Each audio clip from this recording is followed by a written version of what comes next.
โหลดเทโตจบวันนี้ก็พบกับการอัปเดตครั้งยิ่งใหญ่ของฟรีไฟร์นะกดเข้าเกมไปเลยมีอัปเดตอะไรบ้างไปดูกันโอ้หน้าล็อบบี้ใหม่วะมีสุดใหม่มาแล้วเดี๋ยวค่อยไปดูมีแผนที่ใหม่โอ้โหของเยอะทั้งวะร้านค้าจะมีอะไรมาใหม่บ้างร้านค้าอะไรวะค้าตัวละครเวล4เลือกตัวละครที่เพิ่มอัพเวลอ๋อโอ้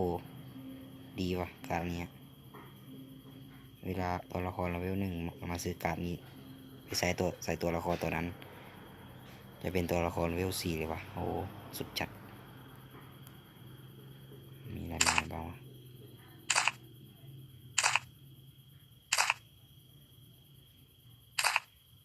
เดิมนะอ๋อนี่มาใหม่เป็น1ขาดแรงไม่คุ้มปะเนี่ยตัวแข็งแรงโอ้โอ้มีบัตรตัวละครเวล6ด้วยโอ้ต้องจัดแล้วจังหวะนี้บัตรตัวละครเวล4เพจ10ป่ะมีสุดสายฟรีแล้วเท่ทำไมเสื้อไม่ให้เป็นสีเหลืองจบจัดแม่งเจียมอันนี้ล่ะการ์ดแต้มแรงคูณ2เมื่อเปิดใส่จะรับแต้มแรงคูณ2โอ้เหมาะสำหรับสายเก็บแรงนะบัตรเนี้ยบัตรตัวนี้เหมาะสำหรับสายเก็บแรงเนี่ยบอกเลยถ้าเราไปลงแรงมันได้คะแนนคูณ2โอ้สุดจัดสุด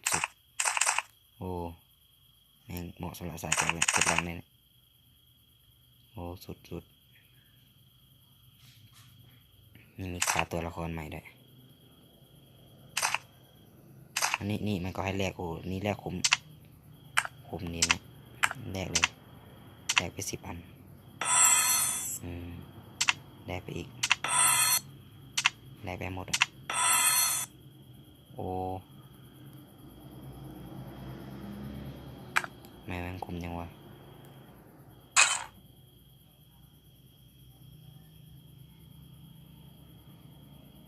โอ้นี่ถ้าเราจะใส่วิธีใส่มันอยู่ตรงนี้เห็นไหมมุมขวาข้างล่างตรงผมกดนี่ถ้าเรากดใส่มันก็จะขึ้นให้เราถ้าเราไปลงแรงถ้าคะแนนบวกมันก็จะคูณ2โอ้ดีอันนี้เหมาะสำหรับสายเก็บแรงเลยดีวะแม่ของมันดีอย่างนี้วะลัคกี้วะมีอะไรมาใหม่บ้างลัคกี้เน็ตไวไฟขี้กากโอ้โหเสร็จจังเฟี้ยวมีมีดด้วยจัดไปสักกล่องนะเกือบฝึกได้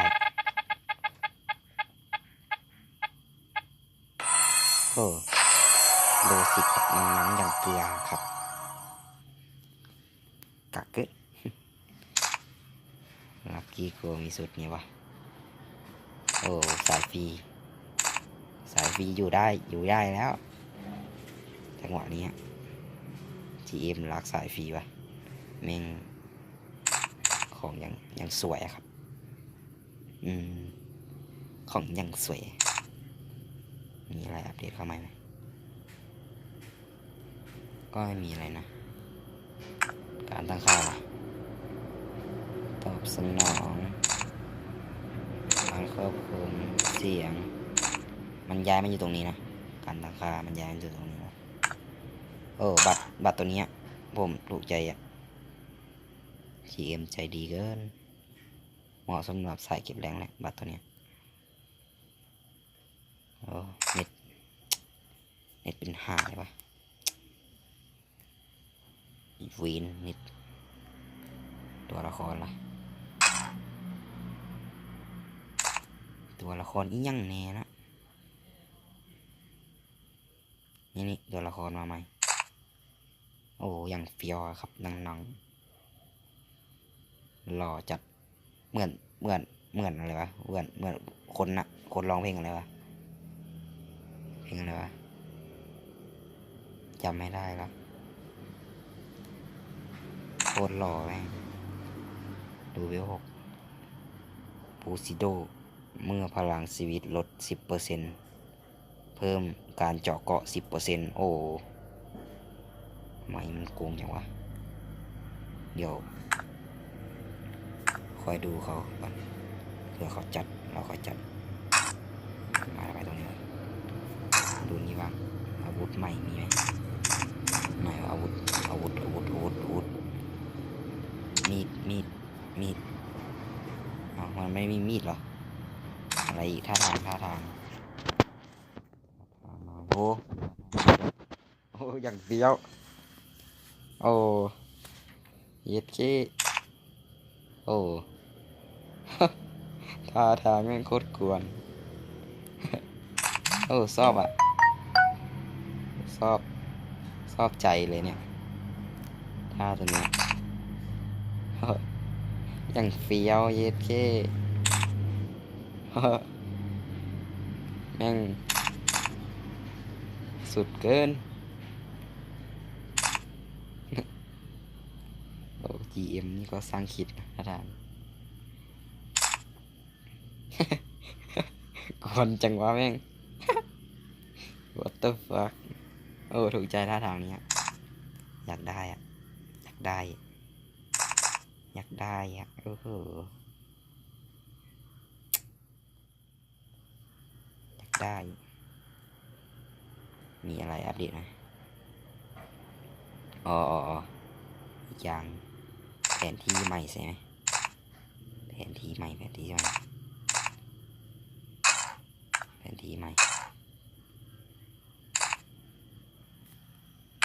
มาเดี๋ยวเราไปลงแผนที่ใหม่ดู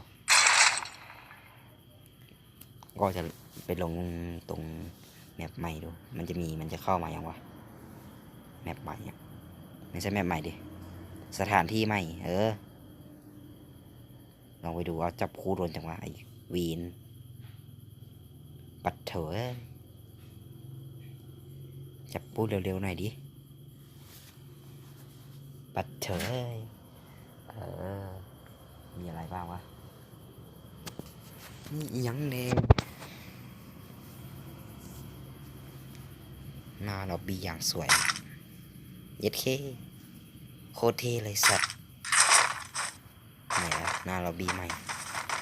จะเฟี้ยวฟ้าวมะพร้าวแค่ไหนโอ้มีไข่นี่ด้วยเย็ดเคมันทำอะไรวะ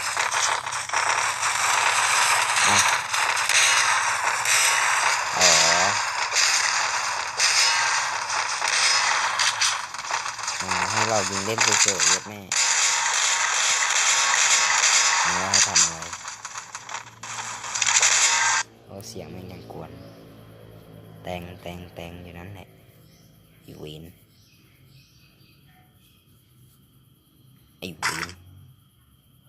นี่แผนที่ใหม่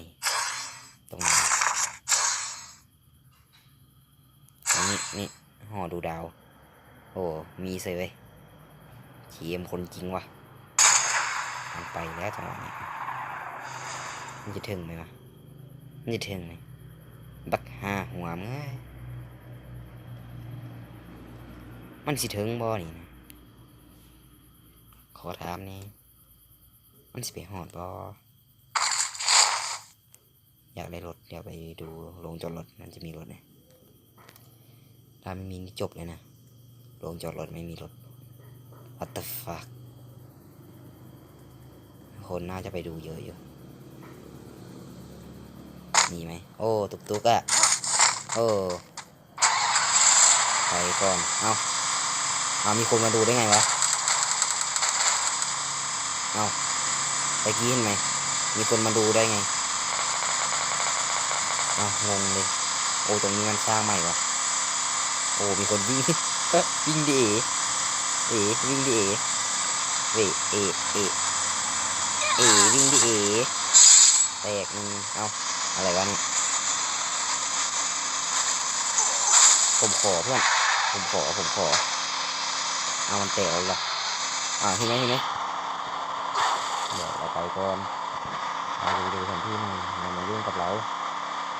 ปัดเถอะจริงขึ้น900ปัดเถอะวิ่งดีกว่า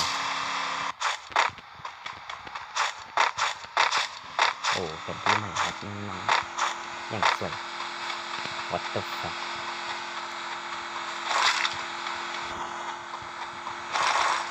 จริงขึ้นฮัลโหล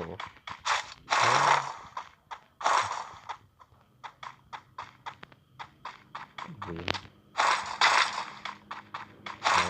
ศูนย์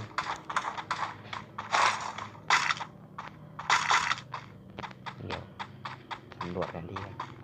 ไอ้พวกนี้ดูกันกูขอสำรวจแผนที่กันโอ้ปิงแม่งขึ้นเอาไฟพิกัดปิงลงดีวะกูจะตัดคลิป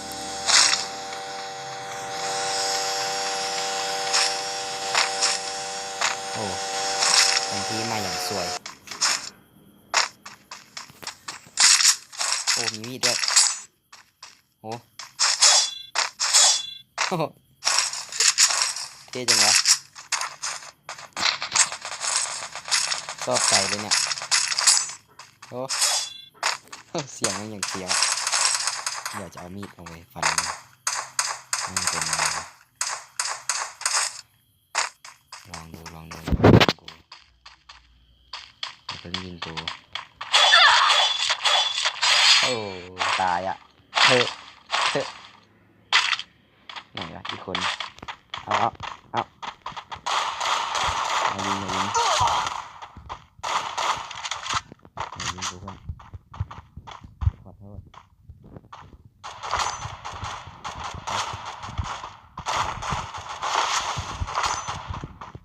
ข้างบนนะโอ้เปิดอีวินอีวินนะมีมีดใหม่มาด้วย What the fuck สุดจัดอะครับน้องๆเฟี้ยวฟ้าวเผากันเลยทีเดียว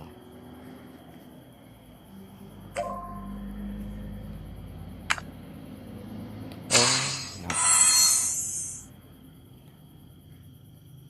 โอ้โหผมถูกใจแต่อันเดียวเล่นแรงการ์ดตัวนี้แม่งคะแนนคูณ2นี่ผมนี่รักเยี่ยมเลยโอ้ยเสือนมาทำไม What the fuck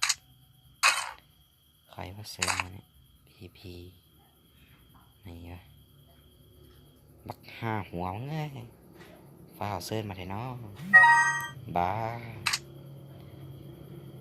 ปัดเถอะคนนี้คนเข้าใหม่เหรอจะอยู่ได้ไหมวะดูก่อนเห็นนอกเรื่องนี่สำหรับวันนี้ก็หมดเพียงเท่านี้นะก็ขอสวัสดีนะอย่าลืมกดไลค์กดแชร์กด Subscribe ให้ด้วยนะเพื่อเป็นกำลังใจในการทำคลิปต่อๆไปละบ๊ายบาย